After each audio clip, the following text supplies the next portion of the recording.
आज हम पढ़ेंगे मोशन प्लेन का पार्ट सेकंड, जिसमें हम पढ़ेंगे प्रॉपर्टीज ऑफ वेक्टर्स, जिसमें ऑलरेडी हमने स्केलर्स और वेक्टर्स के बारे में पढ़ चुके हैं। इसमें क्या पढ़ना है? सबसे पहले है properties of addition of vectors.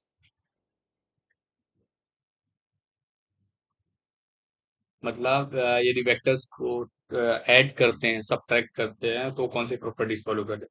Simply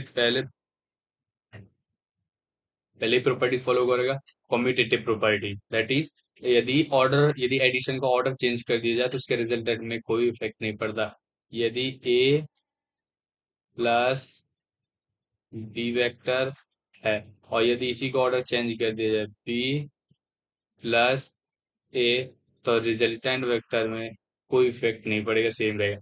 associative property क्या है? यदि कोई भी वेक्टर दो वेक्टर्स को ऐड करके थर्ड वेक्टर के साथ ऐड किया जाए तो उसके ऑर्डर में यदि चेंज किया जाए तो भी कोई भी चेंजेस नहीं हो, उसको हम बोलते हैं एसोसिएटिव प्रॉपर्टी। जैसे ए को किसके साथ जोड़ा गया? पहले बी प्लस सी को ऐड कर लिया गया, देन ए। तो या फिर दूसरी तरीके से ए प्लस बी को पहले ऐड कर दिया फिर सी, तो इनमें कोई भी चेंजेस नहीं आएगा। अब है मल्टीप्लीकेशन ऑफ वेक्टर। कोई दो वेक्टर है, वह ऐड तो कर लिया। अब मल्टीप्लिकेशन क्या होगा? तो दो प्रकार से मल्टीप्लिकेशन, एक स्केलर जिसको हम डॉट प्रोडक्ट भी बोलते हैं और दूसरा होता है वेक्टर प्रोडक्ट या जिसको क्रॉस प्रोडक्ट बोलते हैं। अब डॉट प्रोडक्ट क्यों बोलते हैं? जैसे ए वेक्टर है, बी वेक्टर, तो यदि इसका डॉट प्रोडक्ट लेंगे तो ए बी कॉस थीटा आएगा इनके बीच में। तो ए क्या है? मैग्नीट्यूड ऑफ ए, ये है मैग्नीट्यूड ऑफ बी, और this is angle between two vectors A and B. This is A dot B equal to A B cos theta. So scalar product of two numbers is equal to the product of magnitude of first vector and the magnitude of component of the other vector in the direction of first vector. Means first vector का magnitude second vector का cos वाला component के यदि into कर दे तो हम वहां पर क्रॉस प्रोडक्ट हमको, सॉरी डॉट प्रोडक्ट हमको मिल जाएगा। देसी क्यों? क्योंकि देखो यदि ये बी वेक्टर है, बी वेक्टर का एक कंपोनेंट क्या होगा? इस साइड होगा साइन थीटा वाला, दूसरा क्या होगा? कॉस थीटा वाला। तो ये जो कॉस थीटा वाला इसको, ये वर्क क्या है? स्केलर क्वांटिटी है, that is force into displacement, या इसी तरीके से लिख सकते हैं four F S cos theta. और इस पावर भी क्या है? Force into velocity. ये देखना, जब भी कभी वेक्टर के साथ डॉट प्रोडक्ट होगा तो हमेशा स्केलर प्रोडक्ट मिलेगा। वेक्टर का यदि स्केलर के साथ डॉट प्रोडक्ट होगा तो हमको वेक्टर मिलेगा, और स्केलर का होगा तो स्केलर ही मिलेगा। This is the,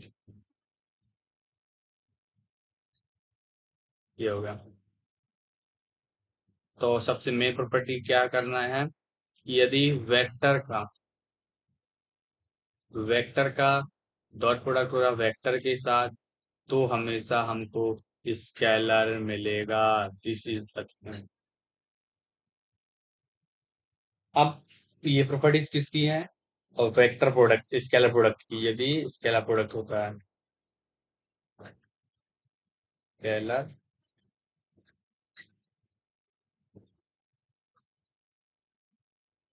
scalar product होता है, उसकी सबसे पहले कॉम्पिटिटिव प्रॉपर्टी फॉलो करता है।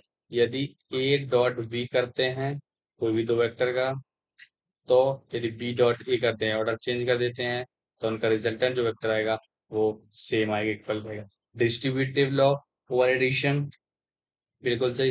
यदि कोई वेक्टर ए है और उसका डॉट हो रहा है बी प्लस सी वेक्टर को ऐड करके फिर डॉट हो रहा है, तो सेम होगा यदि ए डॉट बी इन उनके इंडिविजुअली इंटू कर दें इन वेक्टर के साथ, तो यहाँ पर डिस्ट्रीब्यूटेड लॉ को फॉलो कर। ए और बी परपेंडिकुलर कब होंगे तो उनका डॉट प्रोडक्ट कितना है? Suppose A dot B is equal to कितना हो जाएगा? मोड ऑफ ए, ये मैग्नीट्यूड है, बी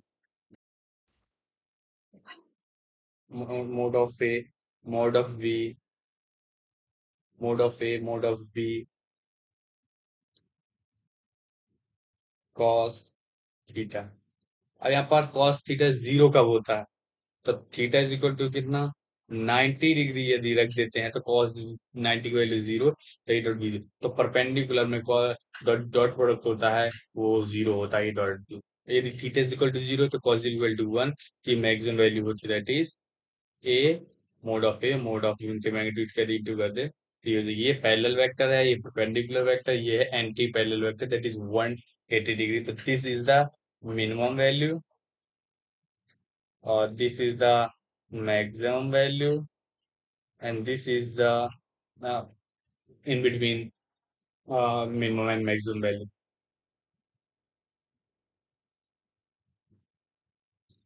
अब कोई भी वेक्टर है, हम उस कोई भी वेक्टर है ये ऑलरेडी डिफाइन कर चुके हैं कि इसको तीन कंपोनेंट में ब्रेक किया, दैट इज ए एक्स, ये किस में रहेगा आई कैप में, ए वाई ये किस में रहेगा जे कैप में, ए जेड ये किस में रहेगा जे कैप, सॉरी के कैप, ये एक्स डायरेक्शन, ये वाई डायरेक्शन, ये जेड डायरेक्शन में ये रहेगा। देखिए अब हमको क्या लिखना है, कोई भी वेक्टर है तो किस तरीके से लिख सकते हैं, A vector equal to A x, A का एक्स कंपोनेंट आई डायरेक्शन में, ए का j y component j direction में, ए का जेड कंपोनेंट के डायरेक्शन में।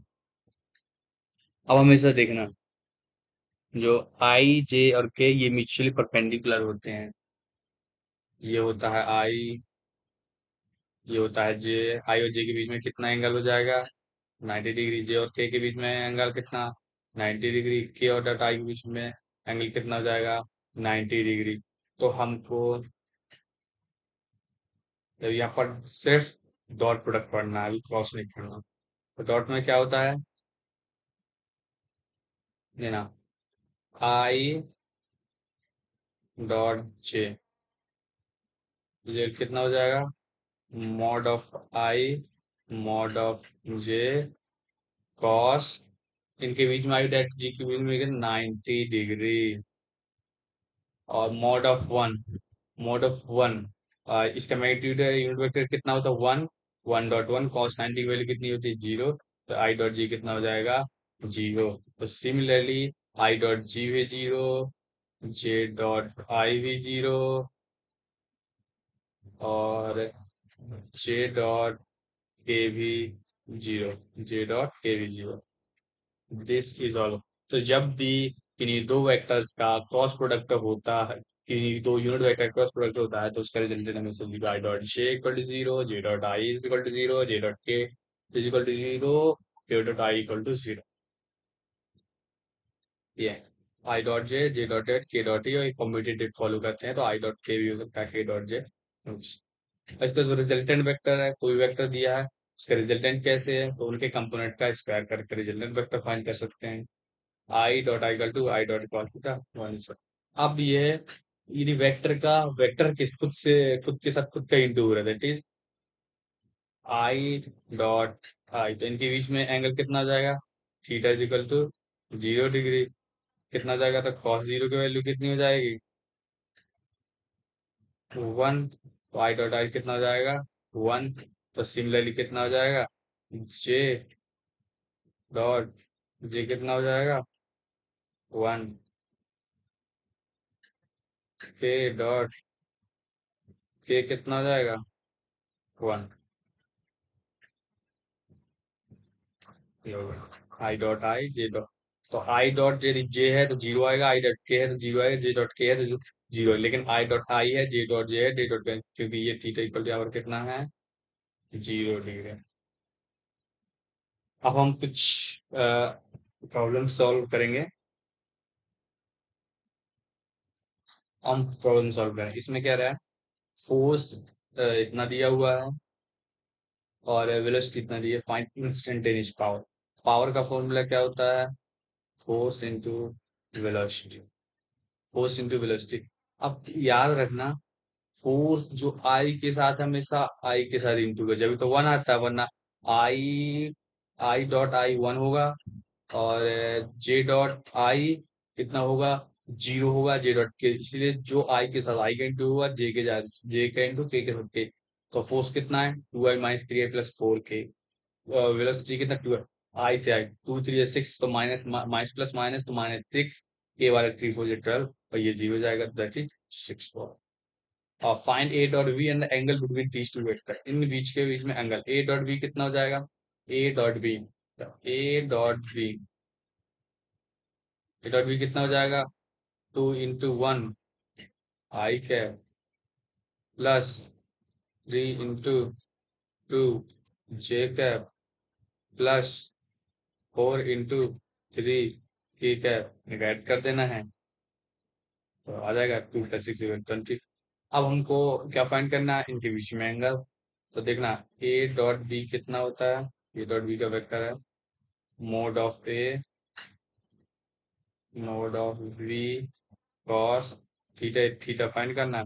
ए डॉट बी कितना जाएगा 20, मोड ऑफ ए क्या कहलाता है, उनके कंपोनेंट का स्क्वायर, दैट इज ए, वो 2a की स्क्वायर प्लस 3 की स्क्वायर प्लस 4 स्क्वायर, रूट 2 के स्क्वायर प्लस 3 के स्क्वायर प्लस 4 के स्क्वायर और इंटू बी स्क्वायर कितना आ जाएगा, 1 के square plus 2 square plus 3 square, ये कितना जाएगा, जो भी आ जाएगा किया जाएगा 29, रूट 29, ये कितना जाएगा रूट 14, तो कितना हो जाएगा, ये हो जाएगा 20 = √29 इंटू √16 कॉस थीटा, तो ये हो जाएगा 29 इंटू बी इक्वल टू, तो इतना हो जाएगा। अभी कॉस भी ऐसा ही हो जाएगा 20 √29 इंटू 14, तो cos is equal to 20,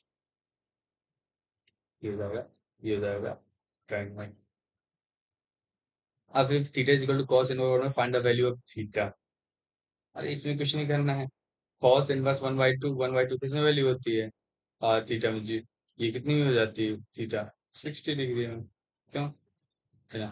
theta is equal to कितना होता है, कॉस इनवर्स 1/2, ये सट जाएगा, cos theta is equal to 1/2, कौन सी वैल्यू में होता है, कॉस 60 में 1/2 होता है, ये हो गई प्रोडक्ट।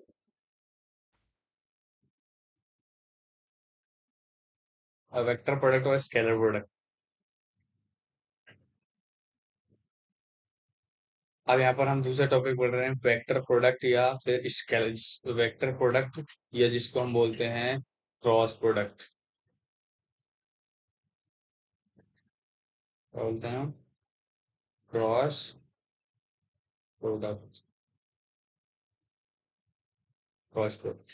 इसमें क्या है, ए क्रॉस बी है, ये हो जाएगा A mod of A into mod of B into sine theta n का, ये होता है एन कैप, तो ये हमको क्या बताता है, डायरेक्शन में। तो जब भी किन्हीं दो वेक्टर्स का क्रॉस प्रोडक्ट होगा तो हमें जो थर्ड वेक्टर मिलेगा वो मिलेगा हमको, और वेक्टर उसमें क्या होगा, जब भी किसी दो वेक्टर्स का डॉट प्रोडक्ट होता है तो हम वहां पर क्या मिलेगा, स्केलर, लेकिन यहाँ पर क्या वेक्टर, इसकी डायरेक्शन दी जाएगी एन कैप के साथ।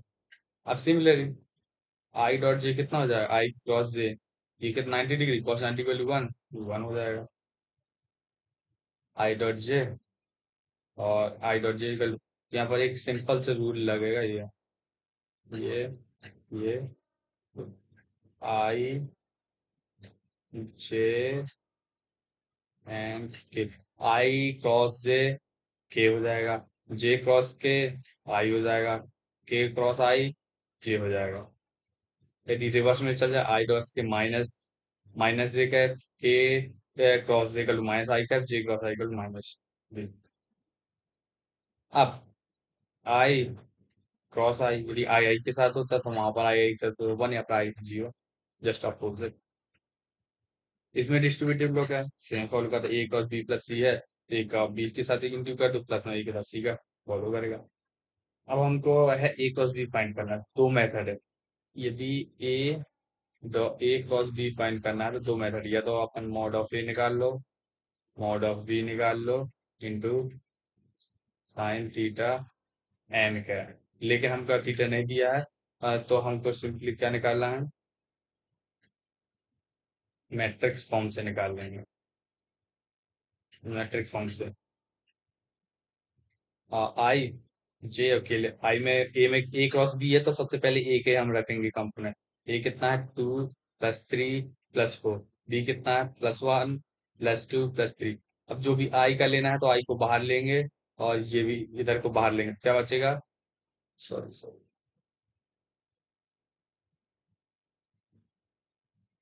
सबसे पहले हम आई को लेना है, तो आई वाला ये लेंगे और इसके साथ साथ ये लेंगे। अब ये कितना बचेगा? 3 × 3 9, 4 × -4 × 2 8 अब जे का जब भी लेना है, जे का जब भी लेना है, जे जे में क्या, जे को भी बीच में कर देना है और ये ऊपर वाली लाइन कर देना है। क्या बचेगा? माइनस में लेना हमें, प्लस माइनस 2 × 3 6 और 4 × 1 -4 6 - 4। इसी तरीके से हमको लेना है,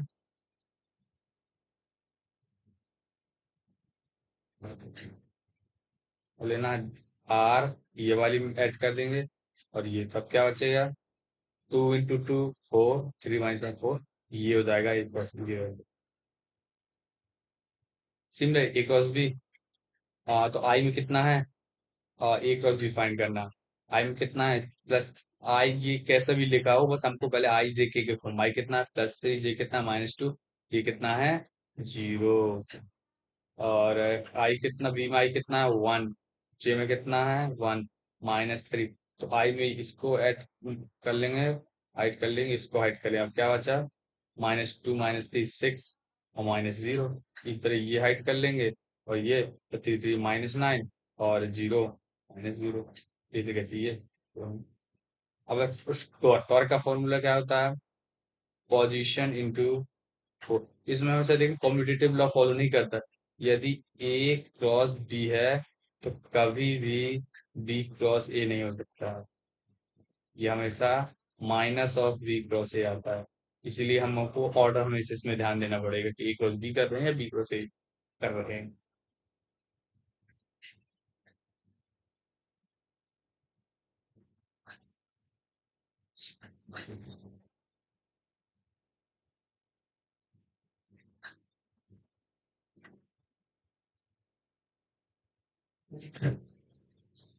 ठीक है। Force, torque. टॉर्क का फॉर्मूला क्या होता है? Position into cross force. तो पोजीशन कितना है? 3 4 - 2 3 4 - 2। फोर्स कितना है? 2 - 4 1 2 4 नहीं, 2 जे में है, -k और y में ये निकल लो। फाइन वर्क डन कितना होता है? Force into displacement, force into displacement से डॉट प्रोडक्ट, v का उसके साथ, k का इसके साथ, जी है ही नहीं है, 0 के साथ। और बिटवीन एंगल, एंगल कितना हो जाएगा? Simply F S cos theta mod of mod of S cos. A B find एक dot B, A cross B, angle between, ये भी बन जाएगा। एंगल दो तरीके से फाइंड कर सकते हैं, ए क्रॉस बी से और या फिर ए डॉट बी से, दोनों में एंगल सेम आएगा। अब बस this is the last topic, so thank you. और नेक्स्ट का हम कर, थैंक यू।